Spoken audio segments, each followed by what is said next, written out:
Hey guys, Tony here. Today I thought I'd take a minute and share with you all how I do some of my guitar jams, or at least one of the ways that I do them. I typically have several different methods, and one is just pull up a Pro Tools session and put in a backing track that I've found that I liked, and maybe edit it to make it shorter, or I actually make my own tracks, which I prefer to do that.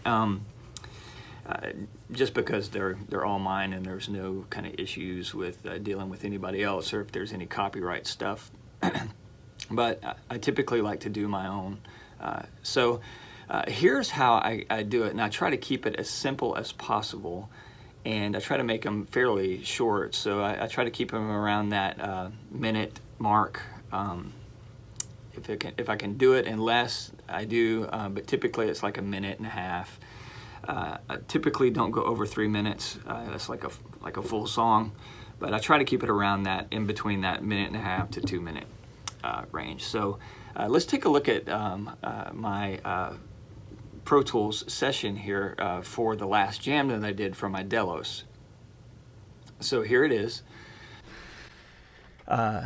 This is the last session that I did, and I'll kind of walk you through the way I do these jam sessions. Now, this is not exactly how I do a recording session for demos and some songs that I've done. There's a little more involved in that, but for just these jam sessions that I do and jam demo type things, I just try to keep it basic and simple. It's not like it's a major production or anything. So, in that last Delos jam that I did for that jam number 2, there's only 4 tracks. So there's a drum, and then there's bass, and then there is rhythm guitar and a lead guitar. And so that's all that was. I typically do 3 to 5 takes on the video, and for the most part I end up using the first or second take. So, but here, let's just start from the top. So I have both the windows pulled up here because it's easy. I typically use 2 monitors, and the mixing monitor over here section is usually on the other screen, and then this one is the recording one is on the right hand screen. All right, so I'm using tune tracks for the drums, and what I normally will do is, here we go. Let's pull this up. There it is. I have quite a library here, as you can see. So I'm using Superior Drummer 3, and I found a preset, and then I tweak the preset. So I've changed out the snare from the original and the kick drum, and so that's what I did there. There we go.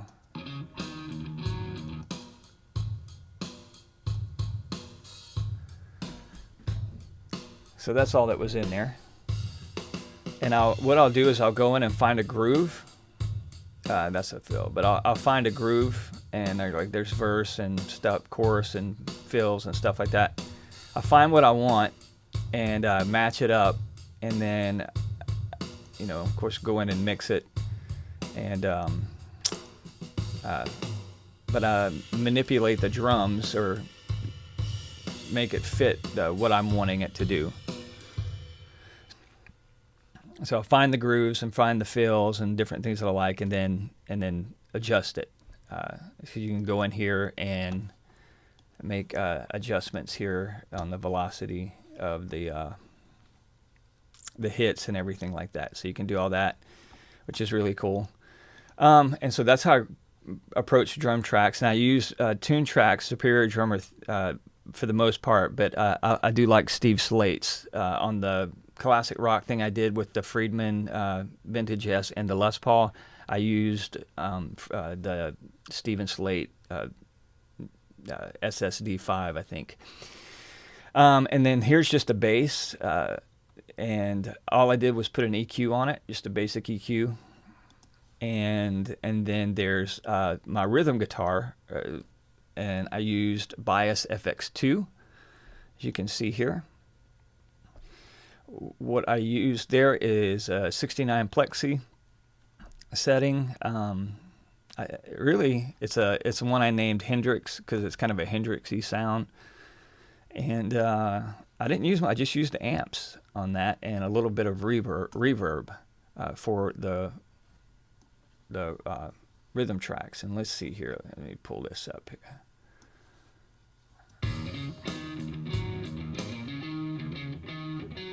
And that's that.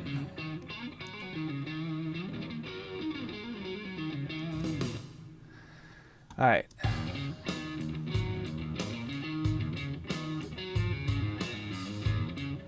So nothing much to it. So one of the cool things is that you can go in and make your own amps here. So you can find out how Dave Friedman builds an amp and go in and build one like that. There's all kinds of stuff you can also do with this. As you can see down here, there's like an amp pickup match. I haven't used that. I messed around with it, but I don't need it really, or haven't needed it yet. And then there's an output setting you can do. I use basic. Used basic on this one.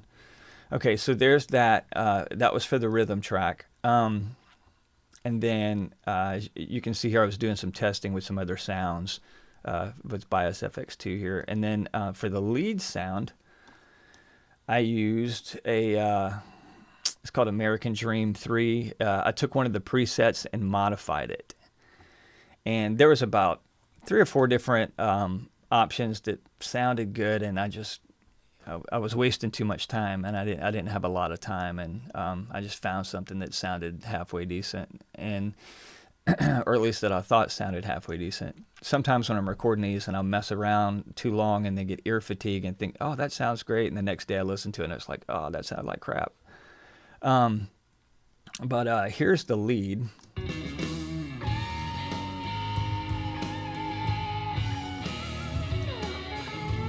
So I'm using a black face and EVH 492.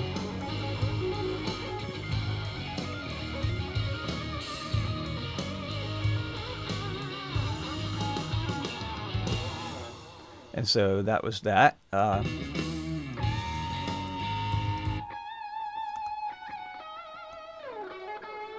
using an EQ.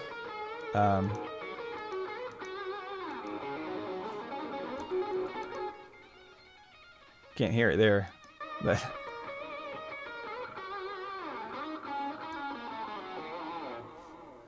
and so that was it.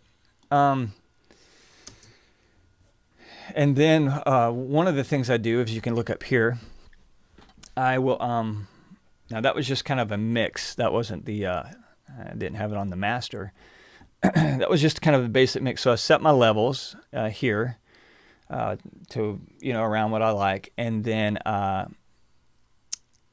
put this guy on here. It's just a Chris Lord Algae Waves plugin, just to enhance the mix a little bit, and then and this is just a mastering program.